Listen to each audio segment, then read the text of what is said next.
Welcome to the YouTube channel smart prep hub. तो आज का हमारा टॉपिक है historical background of Indian constitution part one. ये टॉपिक जो है इसको हम 3 पार्ट्स में कवर करेंगे।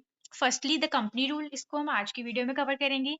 Next crown rule, it will be covered in the part 2 and the next one is enactment of constitution that will be covered in the part 3 of the video. Now starting with the introduction.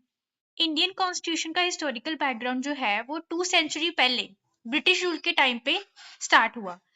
ये जो है हमारा early east India company regulations जैसे कि regulating act 1773, government of India act 1935 से लेके independence act 1947 तक हम ट्रेस कर सकते हैं अपने कॉन्स्टिट्यूशन की एवोल्यूशन को। और ये जो था इसने इंडिया की यूनिक पार्लियामेंट्री डेमोक्रेसी को एस्टेब्लिश किया था विद द फ्रेमवर्क्स जो हमने ब्रिटिश एडमिनिस्ट्रेशन से अडॉप्ट किए थे। सबसे पहले जो ब्रिटिशर्स थे वो इंडिया में 1608 में आए as traders in the form of East India company. उनके पास ट्रेडिंग के एक्सक्लूसिव राइट्स थे जो उन्हें क्वीन एलिजाबेथ वन के दिए हुए चार्टर के अंडर दिए गए थे। फिर 1765 में कंपनी जो थी, जो पहले प्योरली ट्रेडिंग फंक्शन परफॉर्म कर रही थी, अब उसके पास क्या आ गई थी, दीवानी राइट्स। दैट इज कि अब वो रेवेन्यू और सिविल के मैटर्स को भी कंट्रोल कर सकती थी बंगाल, बिहार और उड़ीसा में।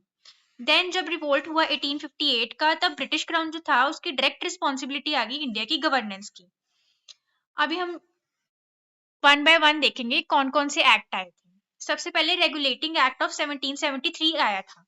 जो रेगुलेटिंग एक्ट ऑफ 1773 था, इसने जो गवर्नर ऑफ बंगाल थे उनको गवर्नर जनरल ऑफ बंगाल बना दिया था। और जो first governor general of Bengal थे वो थे लॉर्ड वॉरेन हेस्टिंग्स। देन हमारा सुप्रीम कोर्ट जो था कलकत्ता में एस्टैब्लिश हुआ 1774 में। और ये जो एक्ट था इसने जो हमारी बाकी प्रेसिडेंसीज थी, that is Bombay and Madras, ये जो दो प्रेसिडेंसीज थी इनको सबऑर्डिनेट कर दिया था to the governor general of Bengal.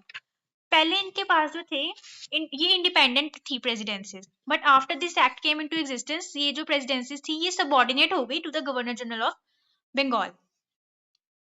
Next is the Pitt's India act of 1784। ये जो हमारा एक्ट था इसने डिस्टिंग्विश किया कंपनी के कमर्शियल और पॉलिटिकल फंक्शंस को।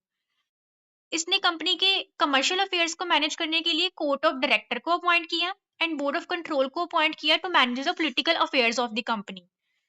उसके बाद हमारे पास आया चार्टर एक्ट ऑफ 1813।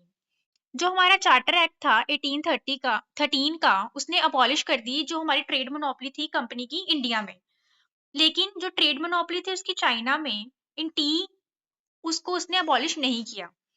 और ऑल्सो ये जो चार्टर एक्ट था 1813 का, इसने जो क्रिश्चियन मिशनरीज थी, जो क्रिश्चियन मिशनरीज थे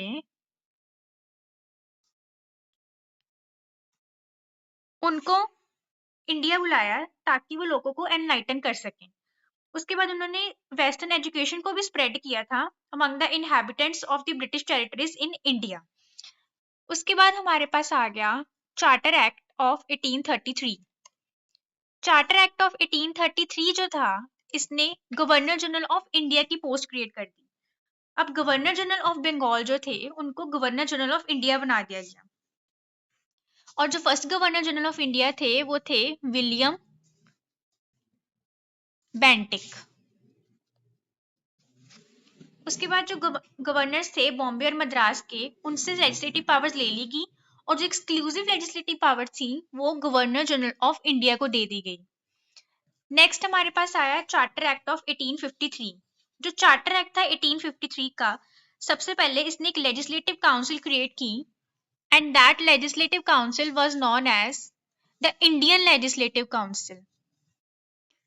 इंडियन लेजिस्लेटिव काउंसिल, ये जो लेजिस्लेटिव विंग था काउंसिल का, ये फंक्शन किया एज मिनी पार्लियामेंट। इसने सेम प्रोसीजर फॉलो किए जो ब्रिटिश पार्लियामेंट में फॉलो किए जाते थे। उसके बाद ये जो हमारा चार्टर एक्ट ऑफ 1853 था, इसने for the first time local representation को अलाउ इंट्रोड्यूस किया in the Indian legislative council. Of the 6 new legislative members जो थे गवर्नर जनरल काउंसिल के, उसमें जो 4 मेंबर्स थे They were appointed by the local governments of Madras, Bombay, Bengal, and Agra. So that's all for today.